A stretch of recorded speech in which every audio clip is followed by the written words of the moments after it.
প্ৰথমতে মই আমাৰ বিটিসি হৰিসিংগা সমষ্টিৰ ৰাইজক মই ধন্যবাদ জ্ঞাপন কৰিব লাগিব। তেখেতসকলে মোক আকোৱালি ল'লে আৰু খুব মৰম কৰিলে আৰু তেওঁলোকৰ মৰমতে বা তেওঁলোকৰ সহায় সহানুভূতিৰ কাৰণে মই আজি জিকিবলৈ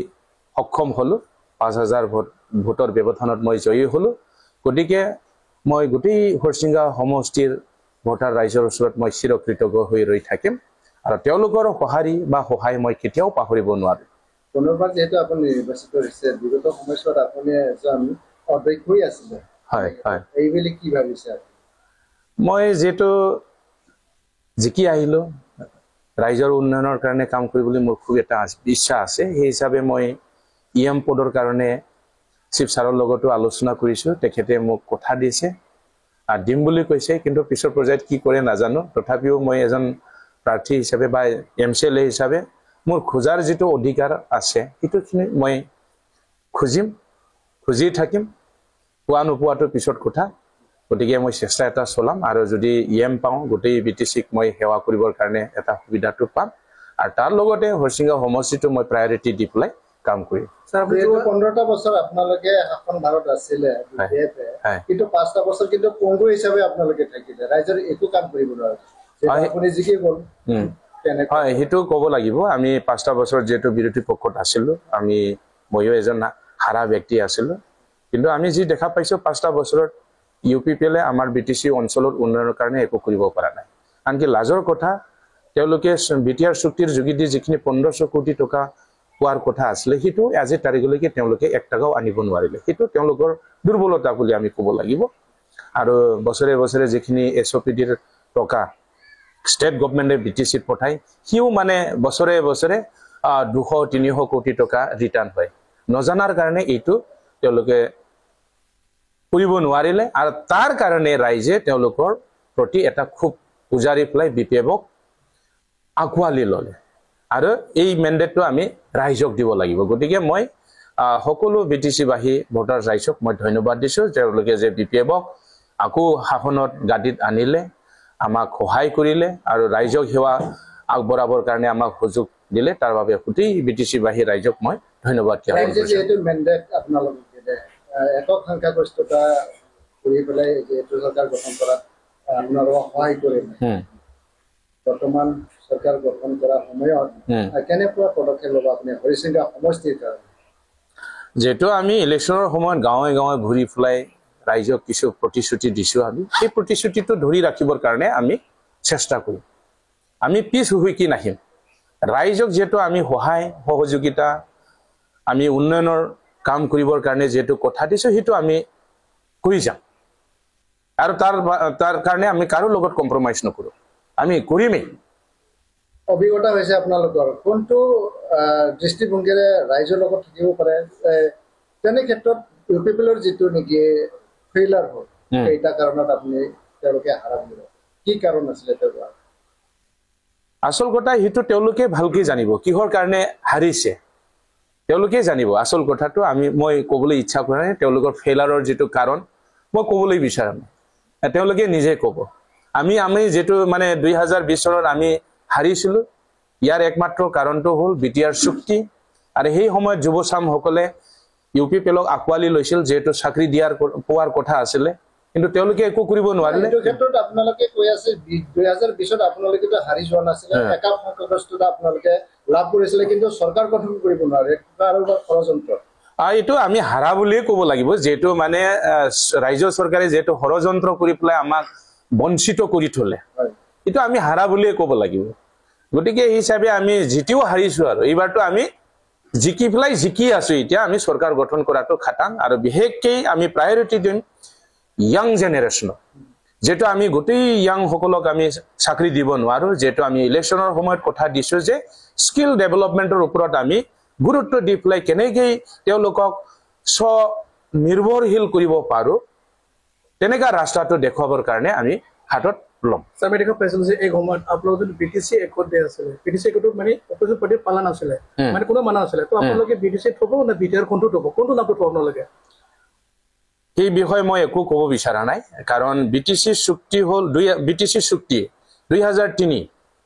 10 ফেব্ৰুৱাৰীত যেটো হৈছিল হেতু সাংবিধানিকভাৱে এটা মৰ্যাদা পাইছে সংবিধানে তাক গ্ৰহণ কৰিছে এই হিচাপে এটো আমি পালন কৰাটো আমাৰ কাৰণে অতি দৰকাৰ আৰু 2020 চনৰ 27 জানুৱাৰীত যেটো বিটিআৰ চুক্তি হৈ গল এতিয়ালৈকে সাংবিধানিক যিখিনি মৰ্যাদা পাব লাগে সেইখিনি পোৱা নাই আৰু হিটোৰ বাবে আমি পিছৰ পৰ্যায়ত আলোচনা কৰিম কাৰণ ইয়াকো আমি এটা সাংবিধানিক মৰ্যাদা দিয়াবৰ কাৰণে চেষ্টা কৰিম কাৰণ নতুন অঞ্চলৰ কথা আছে তেওঁলোকক যেটো খুমাই দিব আৰু লাগিব সেই হিচাপে আমি পিছৰ পৰ্যায়ত যিমান পাৰো এটা সাংবিধানিক মৰ্যাদা দিয়াৰ কাৰণে আমি ব্যৱস্থাটো লম স্পেশালি গোপৰ আৰু শোণিতপুৰ বাসীৰ কাৰণে কি আছে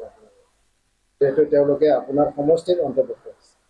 মোৰ সমষ্টি হৰসিংগা সমষ্টিত আমাৰ শোণিতপুৰৰ পৰা হুমাইছে গতিকে শোণিতপুৰবাসী ৰাইজকো মই ধন্যবাদ দিছো তেওঁলোকে মোক আকোৱালি ললে মোক ভোট দি প্লাই জিকাই নিয়াৰ ক্ষেত্ৰত যথেষ্ট সহায় আগবঢ়ালে আৰু বিশেষকৈ শোণিতপুৰ অঞ্চলটো যিখিনি হুমাইছে সব মানে আপোনাৰ ফৰেষ্ট ভিলেজ হিচাপে হুমাইছে গতিকে তেওঁলোকক কেনেকৈ আমি ৰেভিনিউ ভিলেজলৈ আপগ্ৰেড কৰিব পাৰো তাৰ কাৰণে আমি এটো পিছৰ পৰ্যায়ত আলোচনাৰ মাধ্যমেদি গভৰ্ণমেণ্ট অফ আসাম বা গভৰ্ণমেণ্ট অফ ইণ্ডিয়াৰ লগত আলোচনা কৰি কেনেকৈ আমি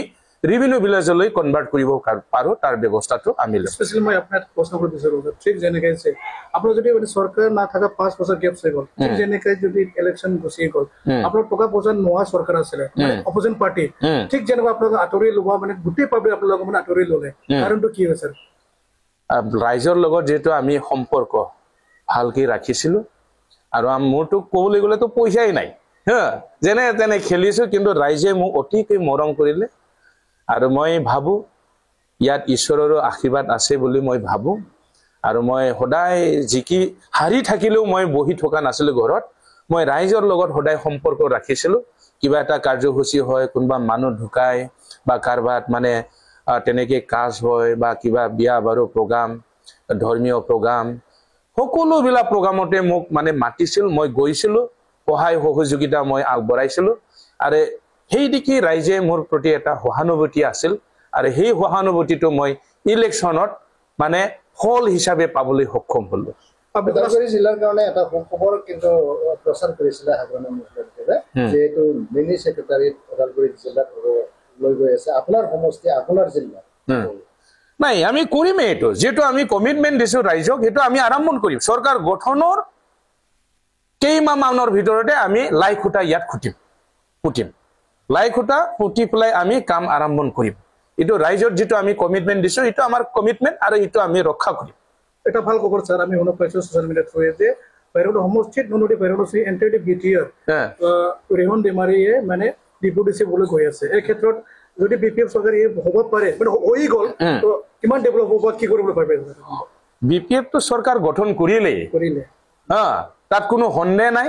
ৰেহন দেমাৰী স্যাৰ আমাৰ ডিপুটি চিফ হ'বই আৰু হাগ্ৰামা স্যাৰ চিফ হ'ব আমাৰ ডিপুটি সিএম বুলি নহয় এটো চিফ ডিপুটি চিফ আৰু চিফ আমাৰ এই যেটো বিটিসি চুক্তিত যেটো আছে সেই মতে যাব যেটো বিটিআৰ চুক্তিটো এতিয়ালৈকে সাংবিধানিক মৰ্যাদাটো পোৱা নাই আৰু ইলেকশ্যন যেটো বিটিআৰৰ হোৱা নাই বিটিসিৰ হে হৈছে সেই নমছতে যাব আমি অঞ্চলৰ উন্নয়নৰ কাৰণে যিখিনি দায়িত্ব আমাৰ হাতত আছে সেইটো আমি ব্যৱহাৰ কৰি প্লাই যিখিনি আমি ক্ষমতা পাম এই ক্ষমতাটো প্ৰয়োগ কৰি প্লাই অঞ্চলৰ উন্নয়নৰ কাৰণে আমি কাম কৰিম লাস্ট এটা প্ৰশ্ন কৰিম স্যাৰ যে যিমান কিনে পাব্লিক আছিল দিন ৰাতি যে আপোনালোকৰ কষ্ট কৰি আপুনি শিকাই দিলে লাস্ট স্পেশালি থ্যাঙ্কস কি দিব বিচাৰে স্যাৰ মই তেওঁলোকৰ যেটো অৱদান তেওঁলোকে যেটো কষ্ট কৰিছে মোৰ কাৰণে তেওঁলোকক ধন্যবাদ দিবৰ কাৰণে মোৰ ভাষা নাই তেওঁলোকক মই অন্তৰেৰে ধন্যবাদ জ্ঞাপন কৰিছো আৰু মই এনেকা কিটা ভাবুক হৈ যাওঁ আবেগিক হৈ যাওঁ তেওঁলোকৰ কাৰণে যে মই জিতিলো তেওঁলোকে ৰাইজৰ ওচৰত গৈ পেলাই ৰাইজক বুজাৰে ৰাইজেও আমাক আকোৱালি ললে আৰু সেই কাৰণে মই তেওঁলোকক আন্তৰিকতাৰে ধন্যবাদ জ্ঞাপন কৰিছো আৰু মই তেওঁলোকৰ ওচৰত চিৰকৃতজ্ঞ হৈ ৰৈ থাকিম তেওঁলোকৰ অৱদান মই কেতিয়াও পাহৰিব নোৱাৰো